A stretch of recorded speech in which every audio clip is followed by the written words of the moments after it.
primarily the strength thinking video that you watched and the worksheet experience. But before we do that, I know many of you are catching up on the coin videos.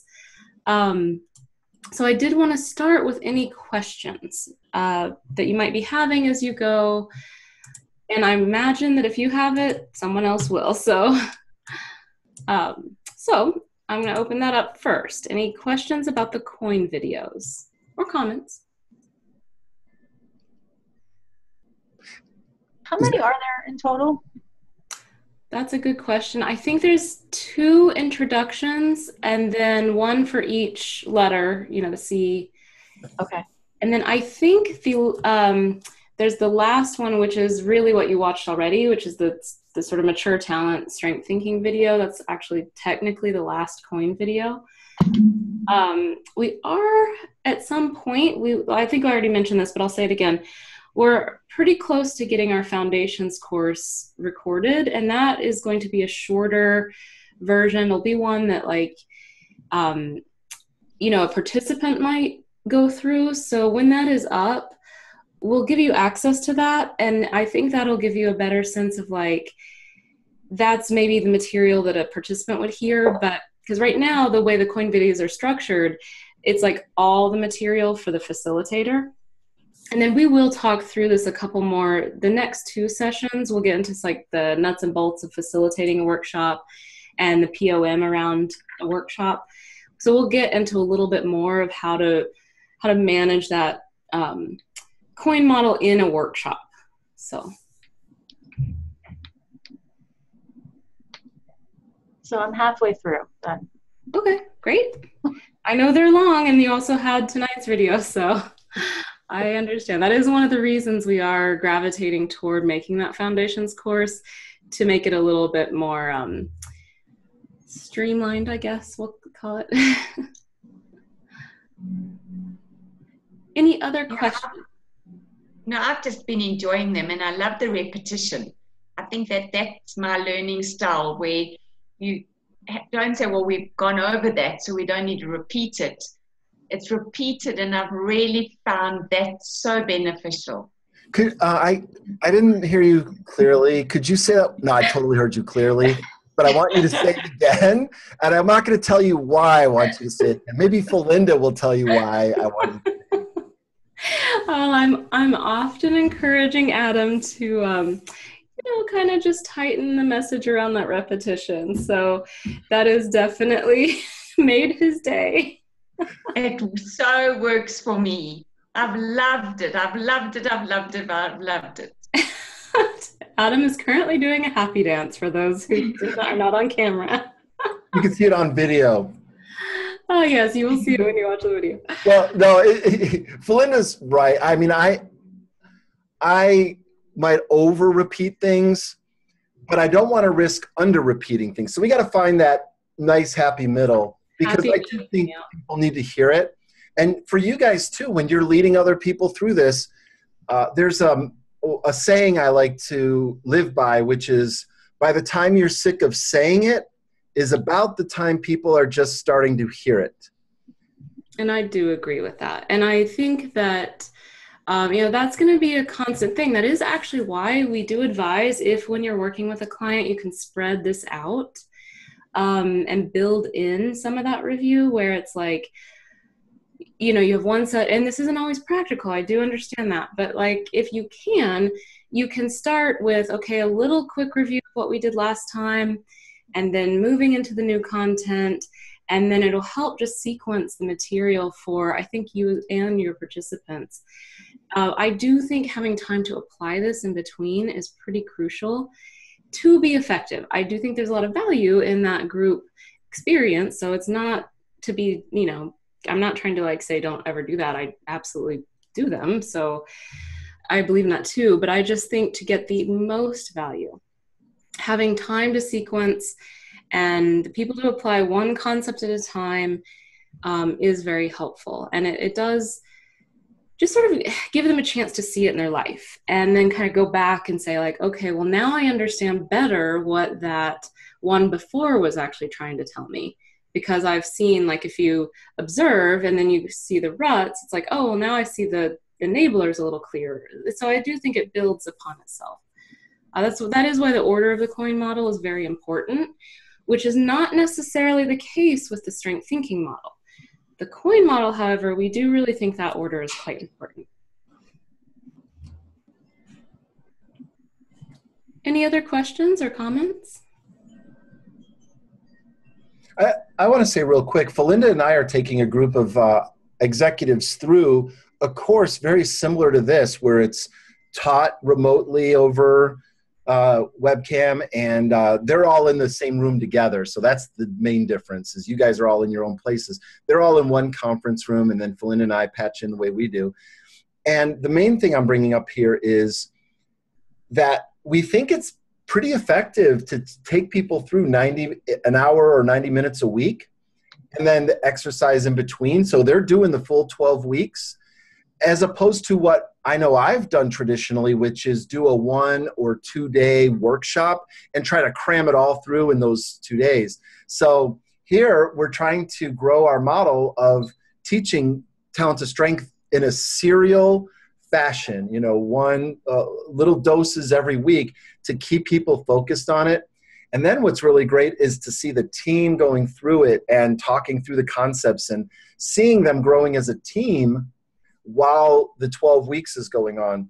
So we're wanting to open that up more, and maybe even have you guys think of this as a model for if you want to take groups through it, and we can get into some of that if there's an interest there. But yeah, so we think it's effective, but you guys are the better experts on if that's true or not. And yeah, we're happy. Oh, go ahead, Teresa. I'm sorry. Yeah, that makes sense, because it is a lot, and it's so new. The concepts are so new that makes sense to kind of break it down when you're actually working with people and really grasp it and working in between. I agree, because I think it's, the 34 themes on their own, it's a lot for people to absorb. And then, we're adding models to help support the application of it. So there's another learning chunk, that we're asking people to absorb to sort of connect with that. So it's a big body of knowledge. Now, not everybody needs it at this level, of course, but absolutely, I agree with you.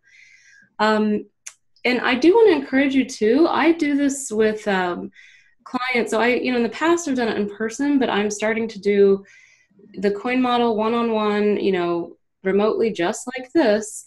And you might want to consider that if it's something that appeals to you and you're not already doing it. It does allow you to share the visuals with your client very easily, and kind of walk them through the model. I usually focus on one aspect per session, and then we actually have moved all the way we're at nuance, I would say, and we're spending a few sessions in nuance.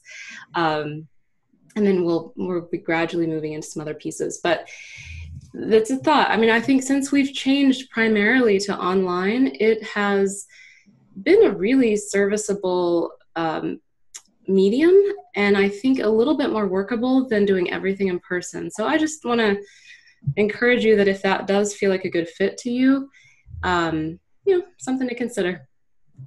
It's been really a big change for us in the past 2 years. Right. So any other questions around that? We can dive into strength thinking if you like.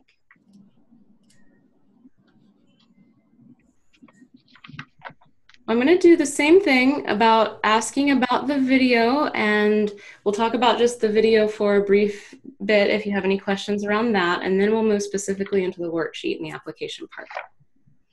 Oh, okay. Are you highlighting that for me to mention? Just maybe. Okay. There is in the T2S resources a strength thinking sample coaching video where Adam takes, is that the one you did with Jennifer Fleming? Yeah. Or okay. Jim or Jennifer, it's one of those two. I can't remember which one I put up. Okay, so it's up there, and it's just a good way to get familiar with how he works through this model with people or a person. I guess I should really specify, but you do not have to watch that. We know we've given you a lot of videos lately, but it is there and it's something you can tap into at any point. And we just did want to mention that it was a resource. So how about the video? Any questions that emerged from the video? This is Teresa. It's not so much a question, but I really like Felinda. First of all, I like you when Adam was saying you're starting off, it makes sense because you're getting all this information when you're saying it starts with an activity and you have to break it down. And when you talked about like sales, that's too broad to really get down to one part of it. And then your example, Felinda, you talked about your cooking classes, and when you broke that down, that really helped me see it and how you used your 5 themes, top themes in that what you went through. So I really appreciated that. It was easy to follow and really comprehend. Oh, great. Thank you. Yeah, on that point, so when I discovered how to focus on activity and use that as the container to talk about themes, that's when StrengthsFinder became even more of a powerful tool for me. I already liked it because of the self-awareness of learning my themes and, seeing them happen and all that stuff. But I always wrestled with, how do I apply this? And I know lots of people wrestle with that question. That's probably one of the main questions that people have is, I like it, but how do I apply it meaningfully? And so it's really so simple. It's about thinking in the context of a specific activity and then how to apply our themes. Same with knowledge too. It's like knowledge is so broad. What does that mean? Knowledge increases my performance. Knowledge about the activity.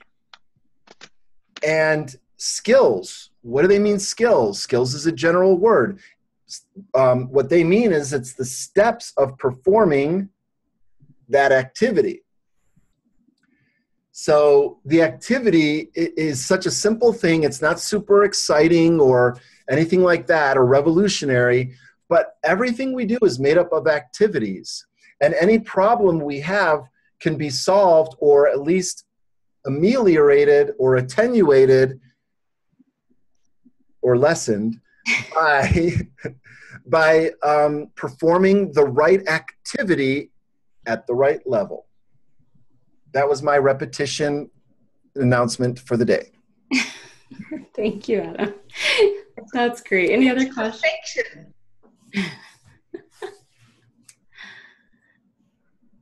Any other questions from the video?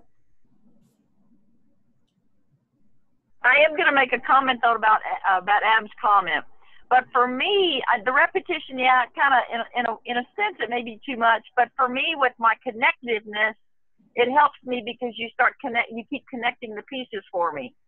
And as I'm a learner, it's like I love learning in the input, but you keep connecting it for me, and so that does help. That's a great way to say it, because yes, it comes out as repetition, absolutely. But the reason behind it is really what you're saying is I'm just trying to reconnect. I'm adding a new piece onto the quilt, and I want to show you how it fits in with the other pieces. So so I'm not just trying to repeat for the sake of repeating, but for integrating. So yeah, I appreciate that. Yes, and I promise I won't remove it entirely. I'm just going to streamline it a little. A little bit.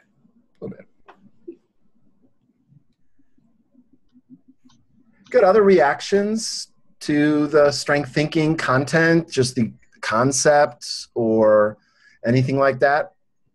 Yeah, I'll tell you what, in my organization, we have 1,200 employees.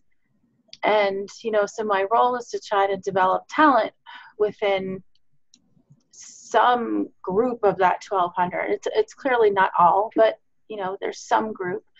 And while StrengthsFinder is interesting, and maybe we're thinking that we are a strengths-based organization, I don't really know yet if we've made that level of commitment, but I think between the end of last week's class and then, through today after watching the video, I thought, this is really where the rubber kind of hits the road for us here, because we can use this. It's nice to know your top 5 strengths, but for our organization and our employees, it's more about how they're applying it in order to improve performance.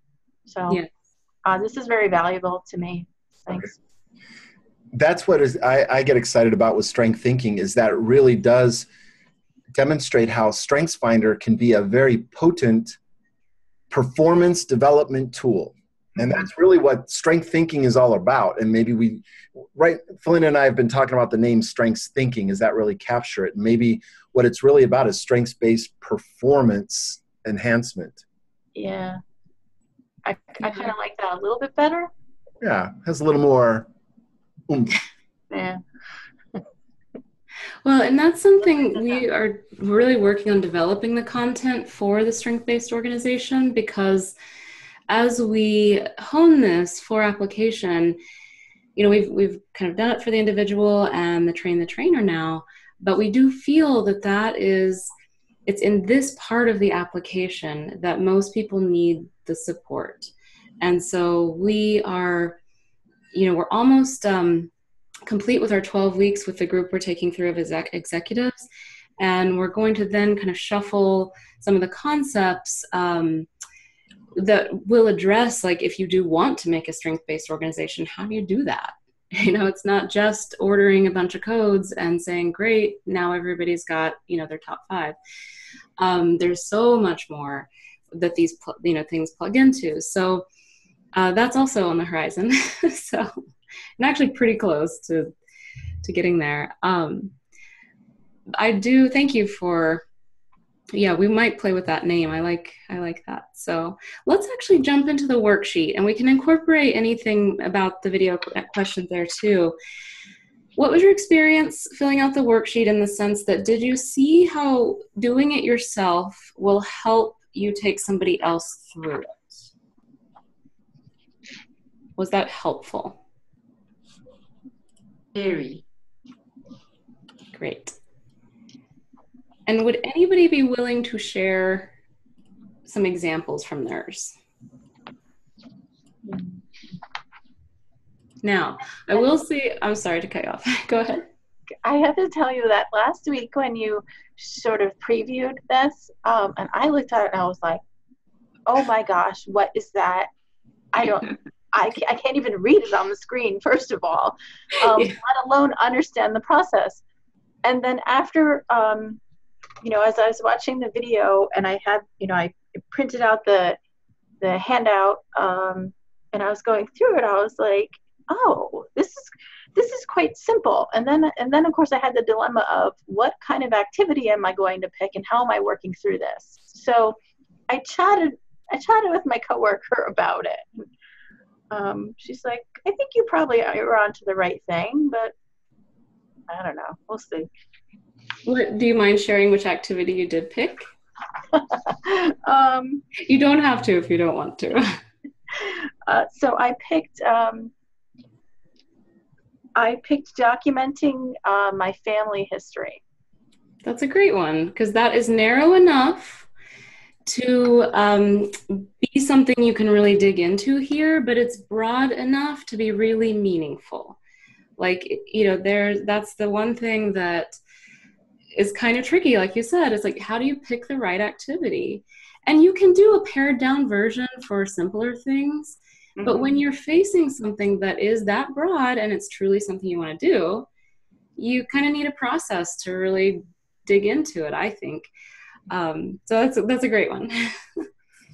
So go ahead. Well, I just want to say so I did say the coin model order is very important.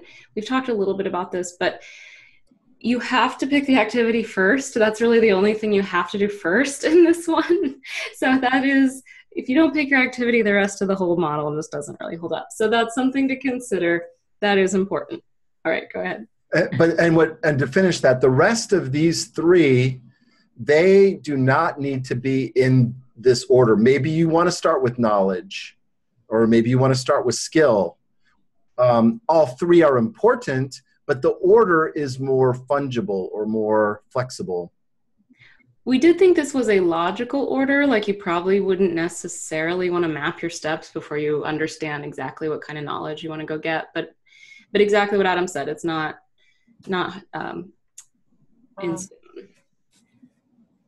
But as to echo Felinda, isolating the activity really is the first step. What's the problem I'm having? Maybe, not that this is the case, but you might have been feeling like, I've been wanting to do this for a while, and you feel contrast over not having started it. You don't want to lose memories. You want to preserve them. Maybe there's somebody in the family that is aging, and you want to include their thoughts or record their, important life events or hear from them. So that creates contrast because you want to preserve it. So to move closer to alignment, what activity would get you there? Oh, recording family history. That would be the right activity. If it's the right activity and you perform it at the right level, then you will move from contrast to alignment. That's really at the essence of what we're trying to do, and you can apply that in all kinds of situations, work, relationship, etc. It's activities that produce results. And I think, here's where we see your themes are particularly supportive of this activity. So, you'll see sometimes people will pick an activity and their themes are almost like in direct opposition to it. And you kind of are like, okay, now we know we're looking at that. But yours are actually very much in support of this activity. So knowing that and how to even just like enhance that very consciously will be a very powerful driver, I think. So maybe I kind of had that in mind when I was picking the activity. I was like, this might be a little easier to do because it's a little more in alignment with me. Well, but that's exactly it. And I think you'll see when you help people, sometimes, they have this idea of like things they're putting on their plate that are just not something they are really deeply aligned with. And it's just going to it's going to drag them down probably. So that's where picking that right activity with your themes in mind can be so great. Like it just can really make something quite beautiful. And it can also, that can show up in the commitment level. It's like if somebody might feel very strongly committed, but if they don't have the themes that might be supporting that activity, and often there's a workaround, I will say that, but maybe it starts to show that like, oh, maybe that activity isn't something I should invest in because it's almost, like in direct opposition. If I see that, oh no, like here, it's probably going to really supercharge you in this activity, then you have another clue that is that's a great thing potentially to put on your plate, something you're going to enjoy probably quite a bit. So be my guess. Any comments? I have a question then. Would it be possible then that you would work with your client to kind of move around the activity or the area of the activity that would be more in alignment? Absolutely. I don't know if I'm okay. Do you understand what I was trying to get at? Okay. Yes, I too. I think, Adam, I'd like you to chime in here because you have some good things to say about this. And that is absolutely true. Picking the right activity and spending some time, if that activity doesn't seem to match, really taking time to assess, is it the right activity? It's critical because if you have the wrong activity, but you perform it really well, you're going to find that it's not addressing the issue that launched you into that activity. It doesn't resolve the contrast. Also, if you pick the right activity, but you don't perform it at the right level, you'll also not see results. And I want to add another wrinkle to this. For example, Felinda and I yesterday had this come up. We thought, we want to have higher quality videos, but neither of us know how to edit videos. And I don't think either of us are particularly excited about learning it or becoming video editors, So do we want to grow our performance in that activity, or is there another way to get the need met? So maybe, for example, outsourcing that activity to somebody who already has it as something they perform well, maybe even a strength. Yeah, and I'll just chime in there too. Like if in theory, I can learn how to edit, and at some point I probably will learn enough, like just enough, you know. I don't want that to be a strength of mine. To me, that is actually quite dull. Like I'm yes, I want the result, but I know I'm well, at this point, I would say I'm inept, but I would maybe get to basic, because then I would know how to work with an expert a little bit better. So if my learner is there, I could do it, but it would just be like a bearable to suffering or boring activity for me. So that's where my themes are, okay, like my intellection is not going to enjoy editing videos, and my learner's only kind of there. So things like that, where you can start to say, all right, this is the activity, but maybe it's not for me, and what level do I want or have to be for, you know, my work? You can start really looking at that in the context of, you know, your life or your client's life. So I have a question for you, Denise. Mm-hmm. In this activity of recording family history, where would you say you are on the performance ladder? I think I'm at a basic level. Okay, good.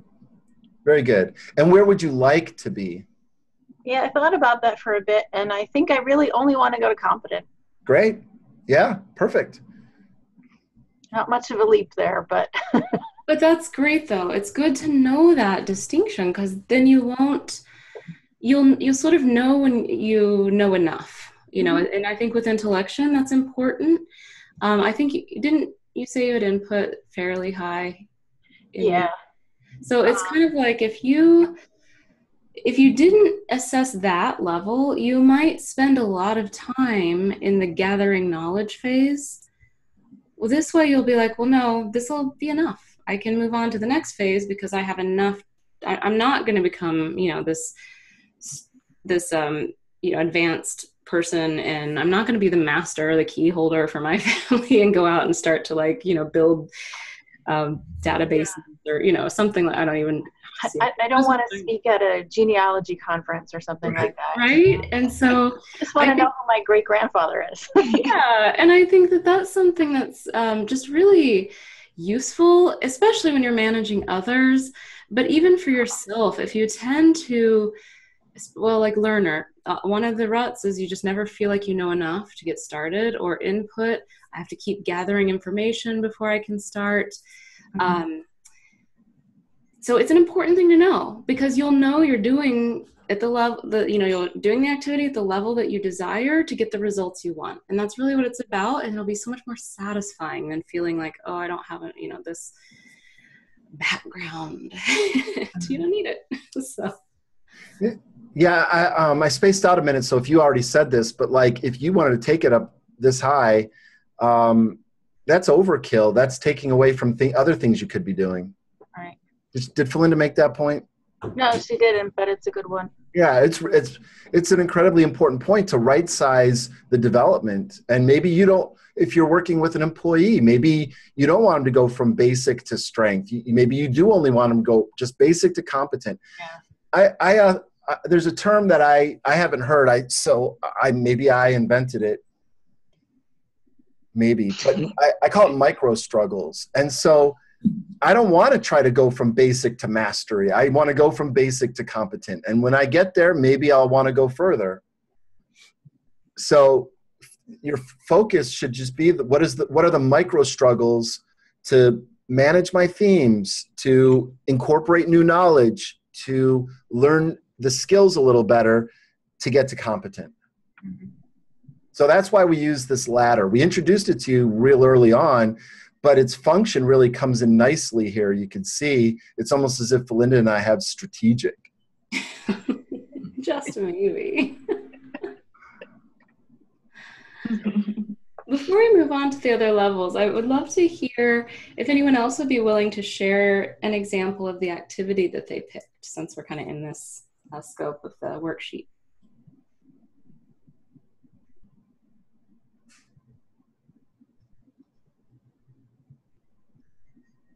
Okay, I'll share mine. The activity was preparation for a top 5 Strengths Finder introduction workshop. So my themes, where I wanted it to be was I wanted to feel organized and confident and have clarity around the process, and that the client would have clarity on the pre-work. And I think that at the moment, I think that I'm probably at the basic and I want to get to advanced. And the funny thing that came out for me was that it was more around how my themes are automatically go to what they're doing wrong rather than what they're doing right. And I think that my maximizer always makes me feel like an imposter. So I always feel that it's never good enough. And am I good enough? And through this process and it's been such a beautiful journey and experience with all of you, it's really helped me a lot in understanding and going back to the basics, keeping it simple. And that's what this whole process helped me with, is to clear the clutter. My input said you can choose a few things. My maximizer said which few things are you going to choose? Is it the right match? My individualization wanted to see the uniqueness in all of it. And I then gathered, and normally I have piles and piles of stuff all over and I don't know where to get started, and then I leave the room because I'm thinking, oh my goodness, it's too much. And I think that's probably why I've avoided doing so many workshops, because it's been my own issues around certain things. And that's why this whole process has given me so much more confidence in understanding and clarity of what I need to do. By following your process, it's really helped me to understand what I need to do. So it's quite ironic, really. And I kind of wanted to be 10 out of 10, and that process gave me a 10 out of 10. I don't know if that makes sense, but 10 out of 10. Sorry, real quick, I want to capture 10 out of 10 on one of the questions in the worksheet. Yes. Oh, yeah. Let me pull it up real quick so we can see it. Under activity, I think it is. Oh, I see. Lovely. That's an important question. Yeah. We got to fix the numbers on it, but this one here, your commitment is 10 out of 10. Good. Yeah. Good. Absolutely. Yeah, I didn't mean to break your flow. Yeah. Yeah. And it's been quite interesting because I've literally spent full week and working until 1 o'clock in the morning, but feeling so inspired. And I got my daughter to sit with me today and go through the process with me, and she said, Mom, I just can't believe how your thinking has lots more clarity. And my other daughter said, Mom, please send me the stuff. I want to see what you've done for the pre-work for this client. And she was also blown away by how so much it was in flow, rather than my family always saying, but you're all over the show. You got this, and you got this, and you got this. And I felt so much more confident I had to stop, and I gave myself time to think. I've got to make it a lot more clear for my client, bring it together, rather than having 500 attachments for them. I did have lots more clarity. I know that I've got a long way to go, but I'm definitely so much better. And the confidence that it's given me to plan more workshops is just amazing. I've got this huge workshop next week with a new client, and I've had to say to myself, introduction, foundation, introduction, foundation. And I had a conversation with 2 colleagues today, which was also part of the process, and that's what I did. And you're going to laugh because they kept talking about strengths. And I must have sounded like Adam, because in my head was going, It's a theme. It's not a strength. It's a theme. And those are other certified strengths coaches as well. And it was just so funny how I've completely been indoctrinated by you guys. Completely. I love it.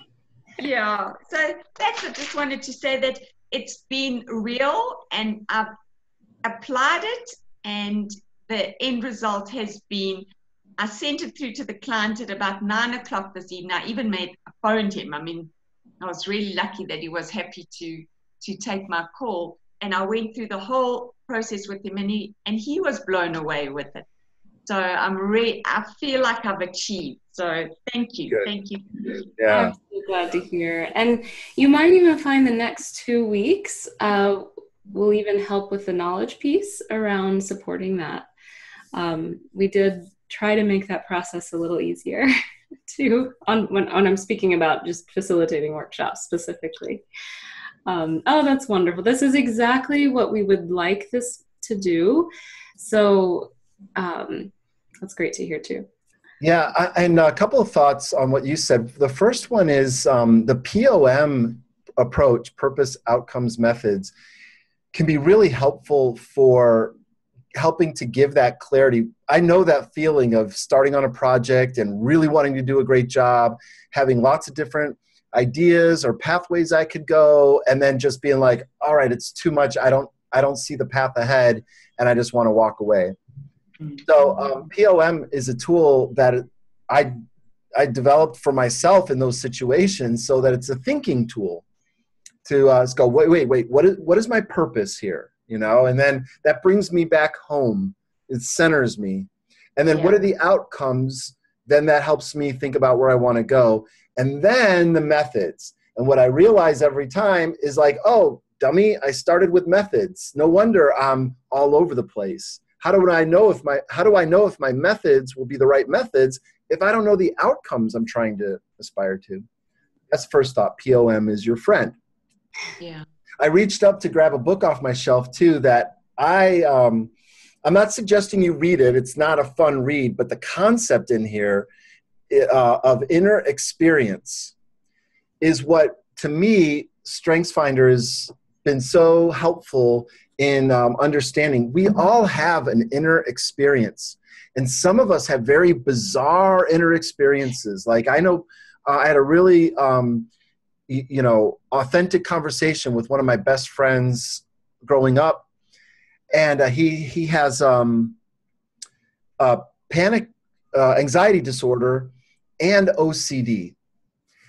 And for the first time, he's 48 years old. For the first time, he's told somebody what goes on inside his head. He has all these rules about how the world works and beliefs that, when he was a 5-year-old, he would make up for, like, who is God, and God, is watching you and he punishing you when you do bad things. And so he's not a religious person, but those thoughts just incubated in his head, and he's always he feels like something bad's going to happen because he deserves it, and that the only way to fix it is by performing a ritual, an OCD type ritual, which could look like different things. Like if he's climbed the stairs and he doesn't remember climbing the stairs, he gets this thought in his head like, oh, because I didn't remember climbing the stairs, something bad's going to happen. And he goes back down the stairs and climbs them again.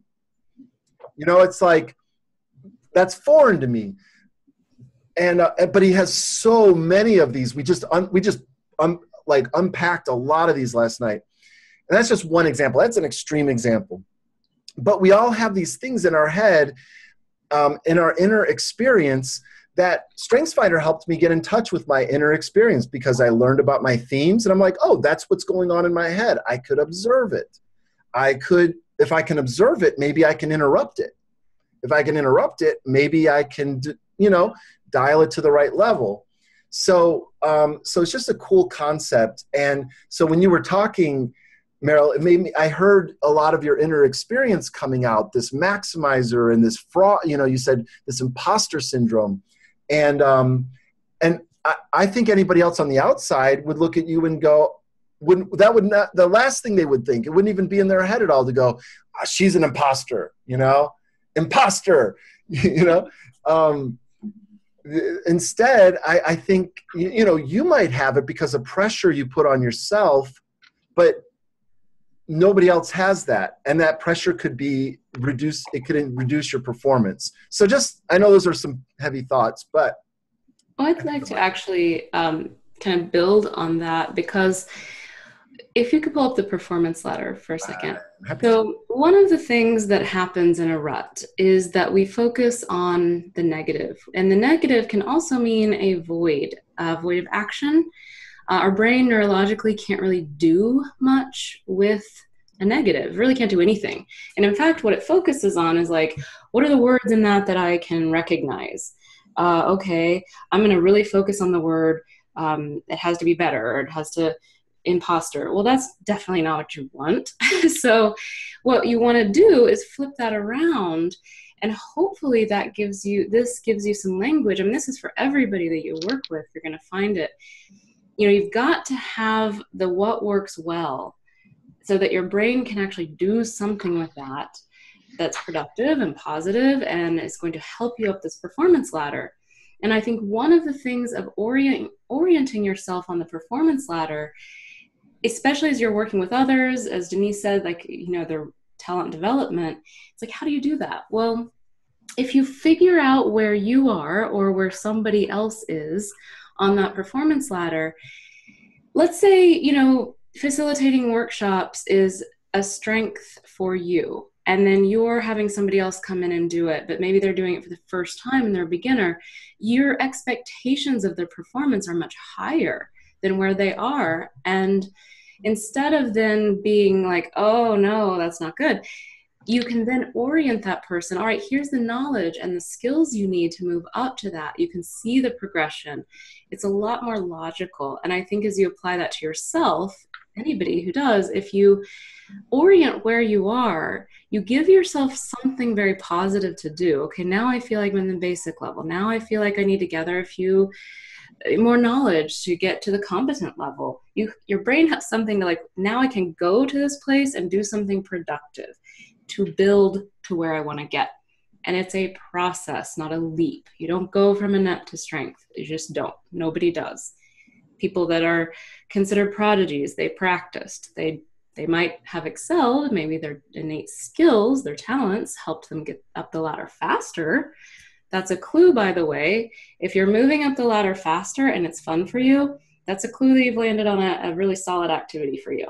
If you're trying to force yourself up that ladder and it's painful, well, take a closer look. I don't want you to suffer. So I'll just not there on that one.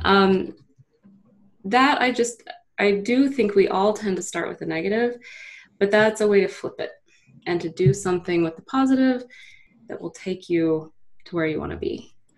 Good. Well, that was definitely my experience of thinking the negative and then applying it in such a positive way. I love that. Good. Would anyone else like to share the example of the activity that they chose?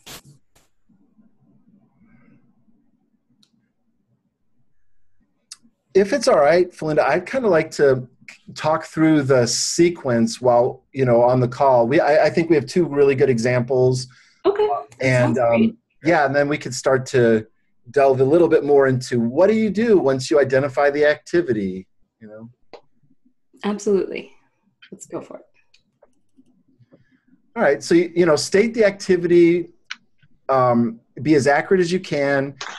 Communicating is too broad, sales is too broad, but then maybe articulating my expectations would be more narrow or more, right-sized. Listening from the other person's perspective would be better than communicating. So that's just an example.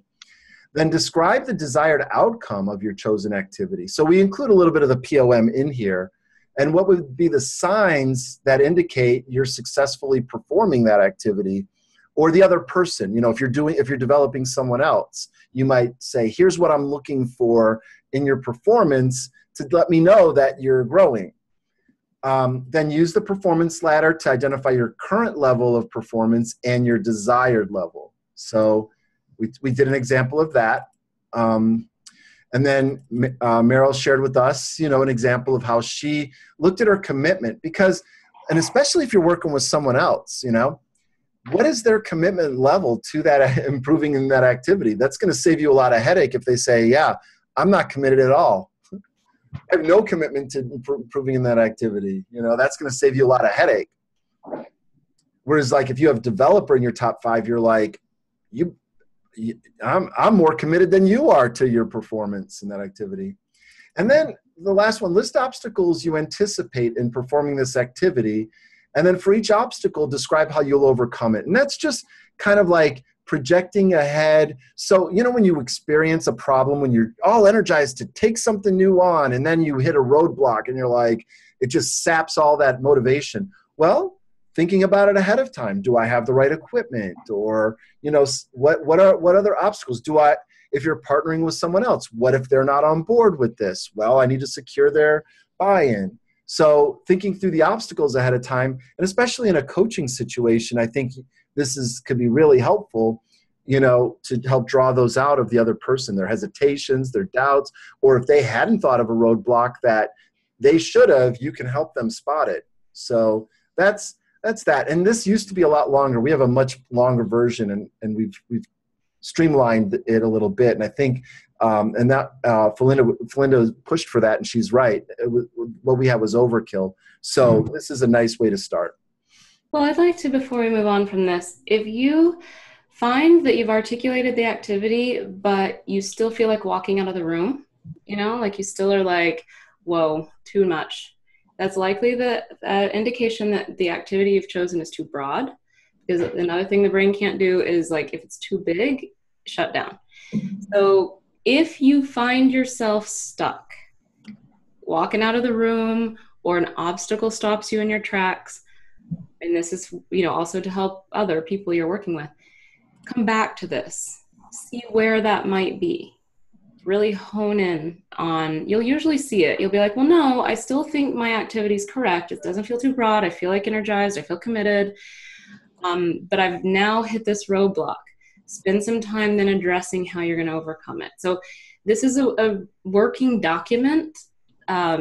Usually when you're working on an activity and trying to make progress on something, you're trying to fit it in your life, and it's something new. And so you have to have some drive behind it to make progress. And these things, as we work through it, they're going to come up. So go back in if you find yourself kind of stopping the progress that you'd like to see. All right.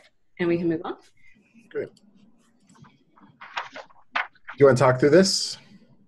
Sure. So this is where the talents come in. This is where the coin model, you'll see, we've, just that's a little repetition there.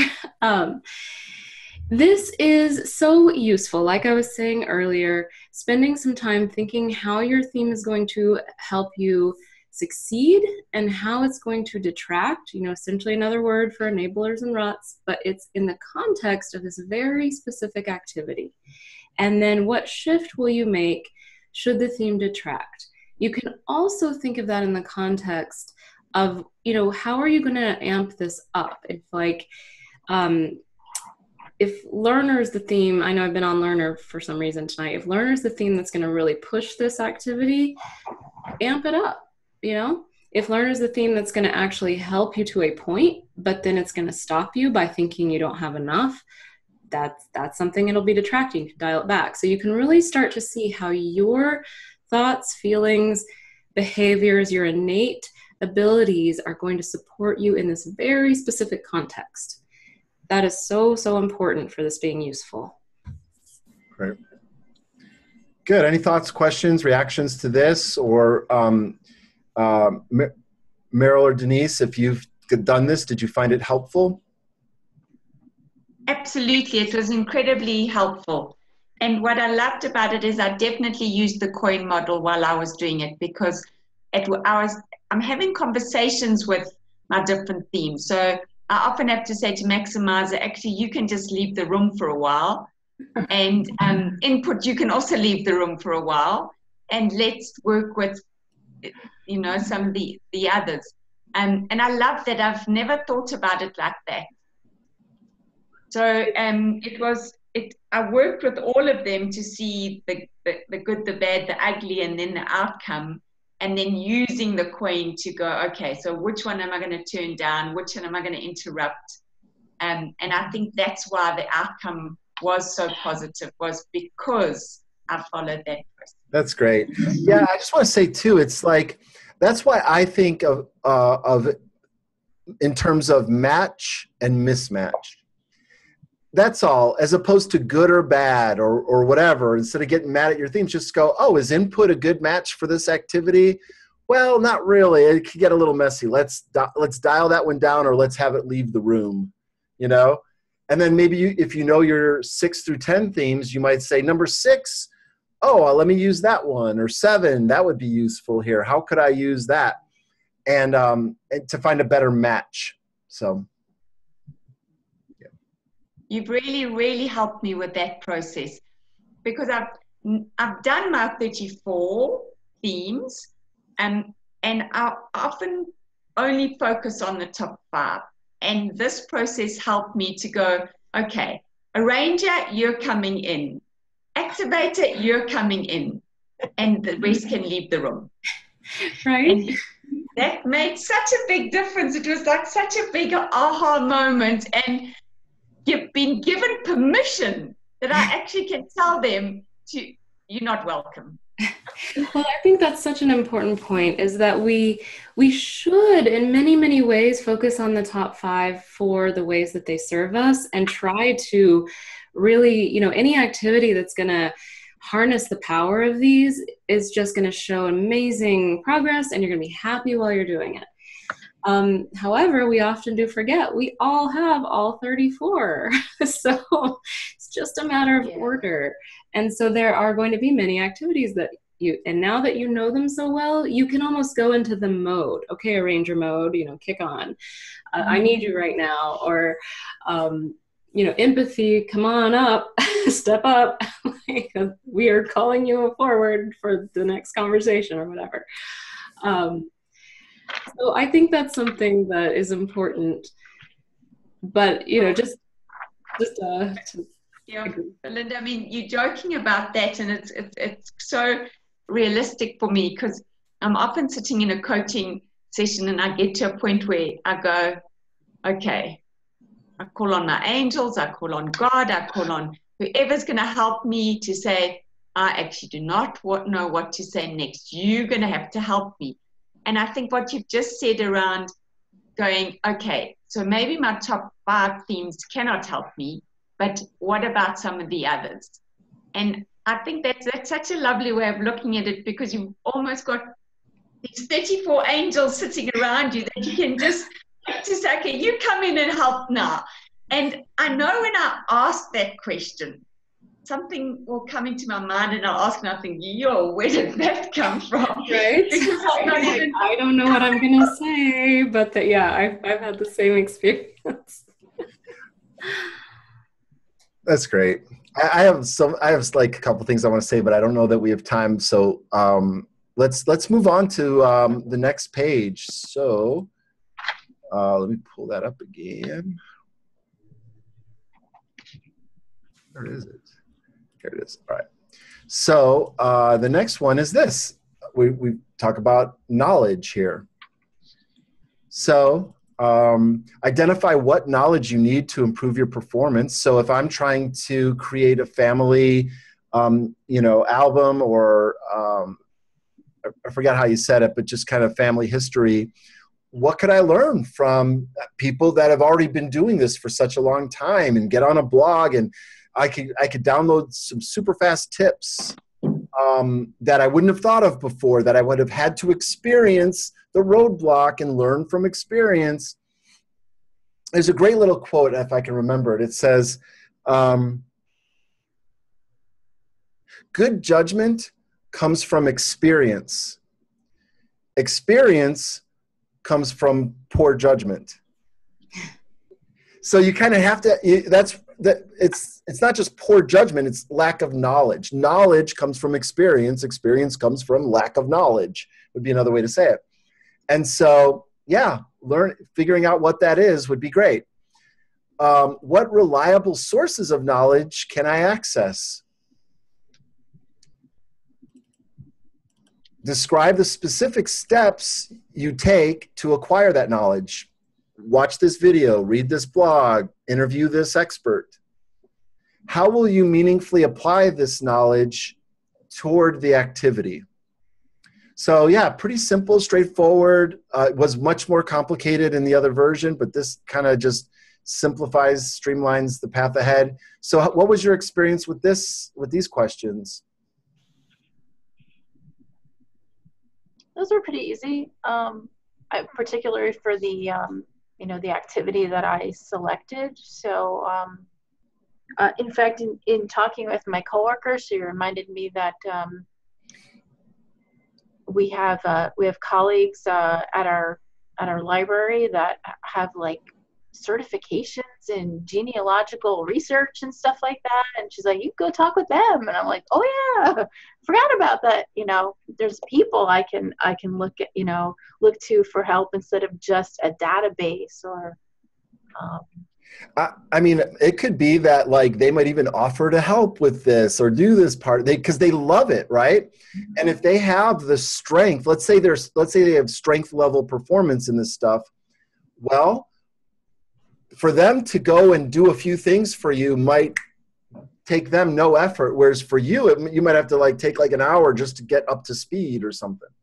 Or pay more money. Mm-hmm. Yeah. And that's the thing. I highly, this is strength drafting. It's like if you get to this knowledge piece and it's going to be a big chunk, I would absolutely seek help, at least inquiry. Because sometimes we think, oh no, I should do it myself, or it might cost an arm and a leg, and sometimes we're surprised. And sometimes we can find another person who just loves it because it might feel like work, like maybe this part of the activity feels like work to you. Well, I bet someone out there, it's super fun. And so they might enjoy helping you with it. They might do it for you. So there are some really, I think just making sure to reach out when and where it's appropriate. We tend to just naturally, as humans, we don't do it enough. So, has Felinda explained, or have we explained strength drafting to you, that concept? I don't think so. Yeah, go ahead. Well, basically, it's just what I was saying. It's like reaching out to somebody where their themes have, whatever activity you need support, where their themes and practice and knowledge, like they've spent time, they enjoy it,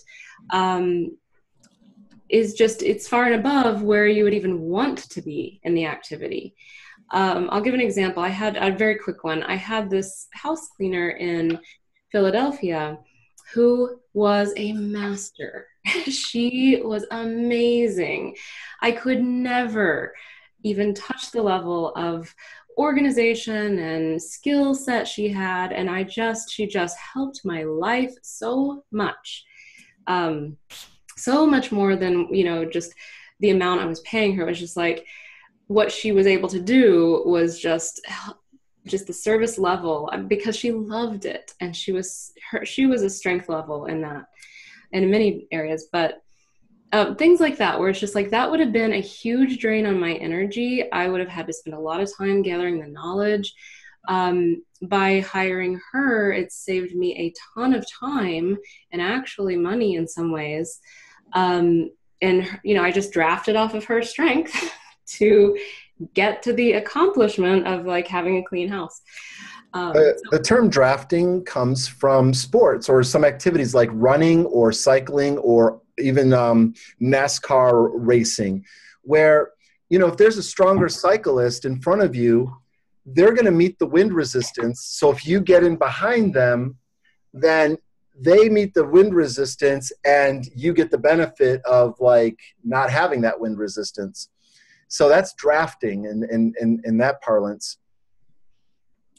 And and then there's just several ways to draft off other people. And I had a totally awesome thought on it that I forgot, but maybe it'll come back.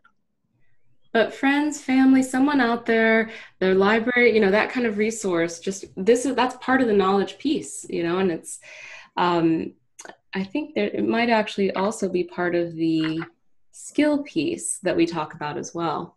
So, and imagine that in the workplace. Like if somebody's just great at organizing, have that person be the organizer for other people, outsource it, you know, and then I don't have to apply energy there and I can apply it elsewhere. And this is where we get into like communities of strength, where I support you where you're weak from where I'm strong, and you support me where I'm weak from where you're strong. You know, like that's the goal. Go ahead. That's it. Well, that is the goal. That's what makes it so great and it's really fun. I'll just give a really concrete example. In the group that we're working with that's in the room, the team that's in the room together, there's one woman who's amazing at spreadsheets and analyzing data. And there's another woman who just does not enjoy that piece, but she's great at harnessing the energy. She has activator, and kind of getting the information from people. So in the room, there was some kind of conversation around like the woman that was great at spreadsheets was like, oh, I'll do that for you. Because the other woman said, oh, this is, it's just really hard for me to take care of. And she's like, I'll do that for you. She's like, I couldn't. And the other one said, I couldn't ask you to do that. That's such a huge ask. And she's like, oh, no, that's fun for me. I really enjoy that. I would like to do that. I'd like to do more of it. And the other one was just like, really? Like, because that's the thing. We can't imagine something that drains us so much actually being fun for someone. So we don't want to ask because it does feel like that burden. But in fact, we'll be surprised.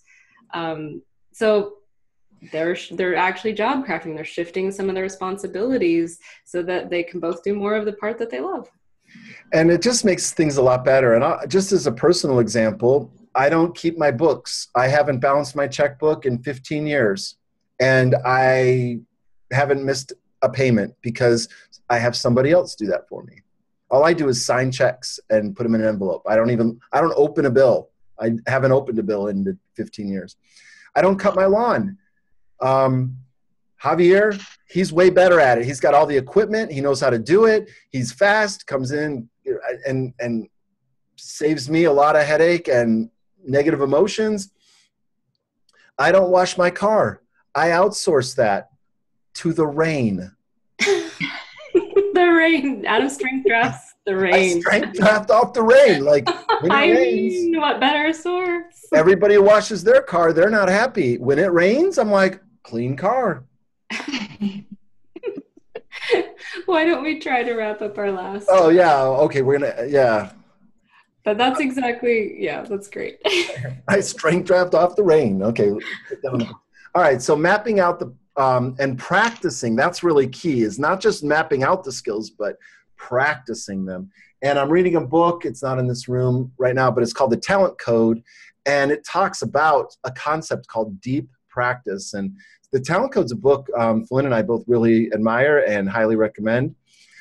But the idea is to diagram or map out the steps or just list them, bullet points, and put them in the right order.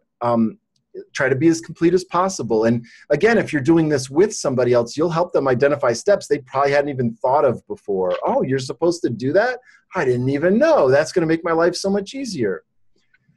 Rate your current performance in each step. So some steps you might do really well, and other steps you don't even do at all. And then just that alone will help increase performance if you know which steps you're missing or really just performing poorly in, that if you just elevated your performance in those steps could make a big difference. Select the steps that make the biggest difference for that activity, and then determine ways to improve your performance through practice, getting some coaching, or delegating those pieces out to somebody. And then what are ways you can observe your performance improving? So having some metrics and some kind of signposts for what it looks like when your performance is getting better. And then state how you could be kept accountable for making progress in that activity. Maybe you find an accountability partner or, something. I told Felinda I got to spend an hour today on emails. And so she helped me. I still didn't spend an hour, but she helped me. I told him an hour was too much. And she was right. But I was like, I need punishment. I need torture. I need a full hour of emails. I hate emails. I hate them. Well, you actually don't mind the conversation that the email gives, but it's the pressure of the amount. I hate the emails I don't like, and I like the emails I don't hate. So any thoughts or questions on this page?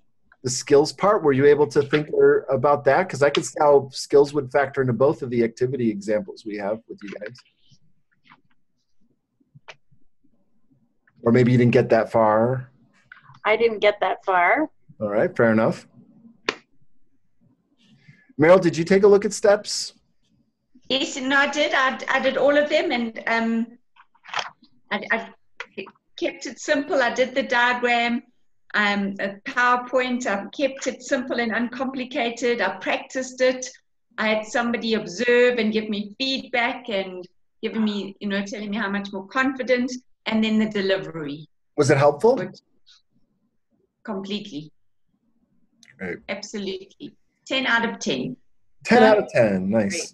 I love to hear that, because often we'll either put things that are too many things to accomplish, or we will do things where other people aren't involved, and so we don't have any real way to measure feedback.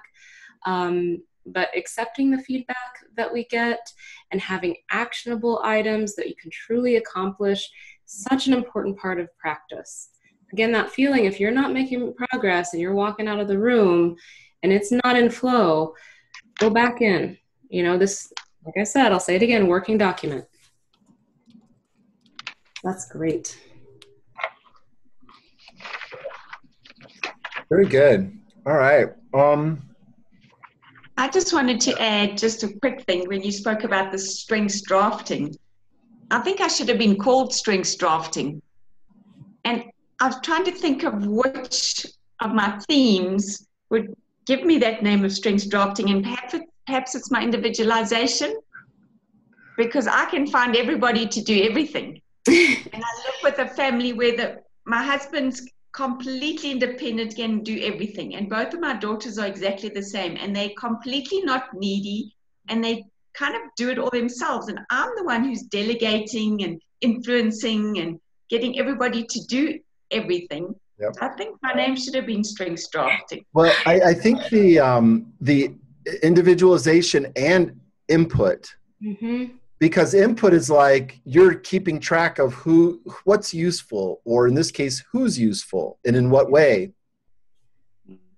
I definitely do that all the time. I'm like, oh, you need to talk to such and such because they are great at that, and you have this need, and I just know it'll work. I feel like Maximizer too, because I know everything I read on Maximizer, it's like good to great and strengths. And so I feel like my Maximizer and individualization are what drive me with finding people's strengths. And even before meeting the Strengths Finder tool and meeting this class and all of you, people said that was my superpower, was finding what people's strengths were. Yep. Right, because you could recognize where they excel. That's like a radar for you. Like, oh, they do that well. Yeah, that's great. Perfect.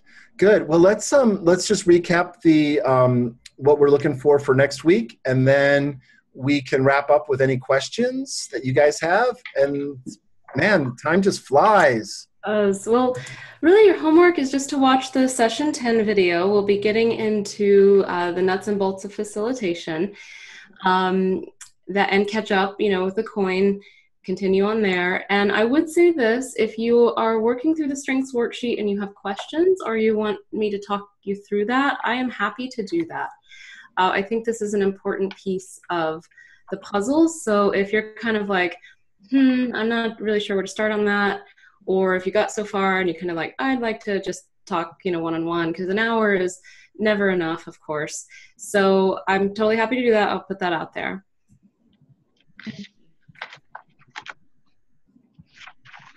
All right, so I think we can officially let anyone go who needs to go, and then we'll just stick around a little bit for questions, comments. And thank you, by the way. Great. Yeah, great. Thanks for letting us use your examples. That was so helpful. Yeah, any thoughts, questions? Thank you. You're welcome. Thank you. It's been great. Thank you, love. All right, you're welcome. Thank you, Teresa. Anyone else? Kendra, Ann, do you guys have anything? You good? You're on mute, but I just want to see if you all are good. All right. All good. Thank you. Okay. See y'all.